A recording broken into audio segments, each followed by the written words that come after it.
This time on Bulletproof Tactical, we're going to review the William Cullen survival knife. I picked this knife up a year ago, almost a year ago, a little over a year ago actually. I bought this for my 30th birthday and it arrived when I was 31. So continue watching.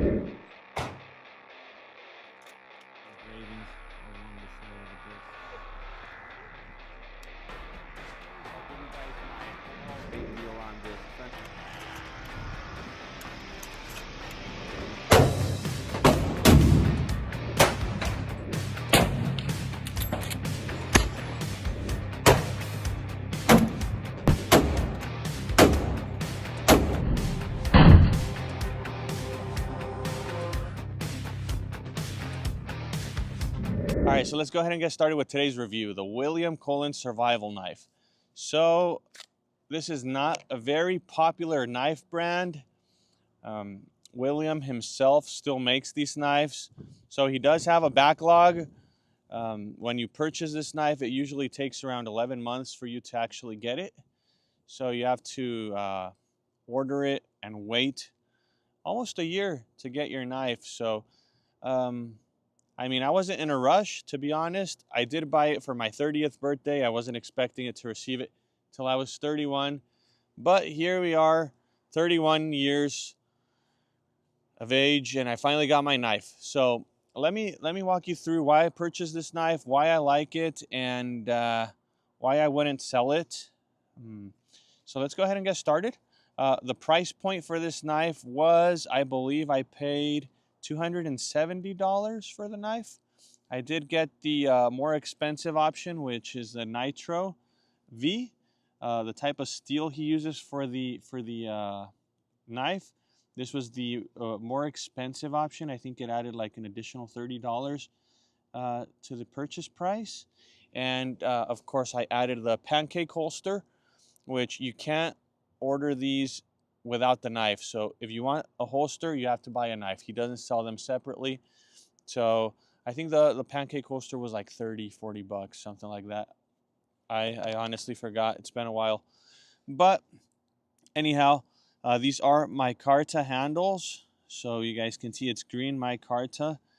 And it is actually really, they're not polished, they're rough. So that's cool because if you're working on a wet surface, the knife is still very grippy. And then we have this little hole here, which acts as if you were to do a primitive fire bow, you can push down on your wood and work on that bow drill. Okay, so that's what this little hole is for. And then we have a hidden lanyard loop, which is pretty cool. And we do have the exposed metal here. You guys can see the grips don't go all the way down, which is pretty cool. If you want to hammer this or beat it, you're not going to worry about damaging your scales. I also hear a lot of people use it for carving, like a spoon or something. They like to have this extra sharp edge because these knives are not really polished to detail, which is actually part of the character of these knives. So a lot of people use that for carving. We do have this spine here. You guys can see my knife's sturdy. This is not rust.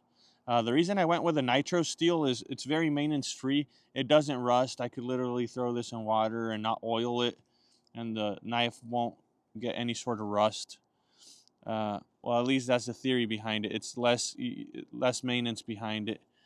And then this very sharp edge, once again, is good for if you have a ferro rod. You can strike your spark in this little spine right here. And I also like the angles of this knife. You guys can see the angles are very, very flat-ish, which makes it easy to sharpen. Okay, very, very easy to sharpen this knife. And yeah, I've really liked it. One thing I didn't like about the knife was the serial number and the name of the knife and William Cullen's logo are laser engraved. Back then he used to stamp the metal. Now it looks a bit more mass produced, you know. Also this that says made in USA. And then the date, of course, when I received it. But, you know, he could have put something like made in Texas or something like that. These are made in Texas, but, you know, a lot of people like to brag about Texas. I personally don't care. But, yeah, and then this is, of course, leather. We do have, this is Kydex with leather. You do have stamped leather, which this is the type of details I like to see. You know, I don't really like to see the lasers or any of that modern stuff, you know. But overall, it's been a very solid knife. I've really beat the hell out of it. A lot of bush crafting. And overall, it's supposed to be a one knife tool. If this is the only knife you had, like in a survival situation, this is supposed to be the only tool you need. I don't know if that's the case. I don't know if this would be the only tool I would get if I was in a survival situation. It's definitely a solid knife, really thick knife, and you can definitely abuse it. Once again, easy to sharpen, razor sharp. I've sharpened it twice already because I have abused it a bit, and just very sharp knife. So I don't know. Once again, price point, a lot of people think it's expensive. I uploaded a short video. A lot of people complained about the price. They said it was not worth it. Once again, this is a knife I wouldn't sell just because it took forever to arrive, and it actually does everything I needed it to. So leave me a comment, guys. Would you buy something like this? Or was this a stupid purchase? I don't know. Leave me a comment. I'd like to read them. Subscribe to my channel. Leave me a like, and we'll see you on the next one.